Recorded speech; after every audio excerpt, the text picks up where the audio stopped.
Okay.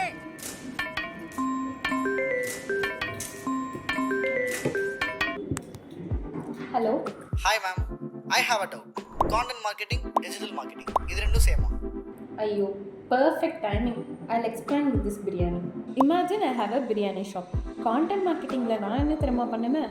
உங்களுக்கு perfect தம் பிரியாணி வேணுமா, என்னோடய ஷாப்பை விசிட் பண்ணுங்கள். இப்படி நான் ஒரு வீடியோ போட்டால் அது ஃபுட் லவர்ஸை கண்டிப்பாக அட்ராக்ட் பண்ணும். நாளைக்கு நீயே என் கடையில் வந்து பிரியாணி சாப்பிடுவேன். கான்டென்ட் மார்க்கெட்டிங்னா வெறும் சேல்ஸ் மட்டும் இல்லை, நான் உங்களை எஜுகேட், என்டர்டைன் அண்ட் என்கேஜும் பண்ணுவேன். இதே டிஜிட்டல் மார்க்கெட்டிங்கில் நான் paid ads, SEO, social media use பண்ணி best biryani in town 50% offer போட்டு சேல்ஸ் வாங்குவேன். ஸோ டிஜிட்டல் மார்க்கெட்டிங் ஃபாஸ்ட்டாக சேல்ஸ் கொடுக்கும், பட் கண்டென்ட் மார்க்கெட்டிங் ஸ்லோவாக கொடுக்கும், ஆனால் ட்ரஸ்ட்டையும் பில்ட் பண்ணும்.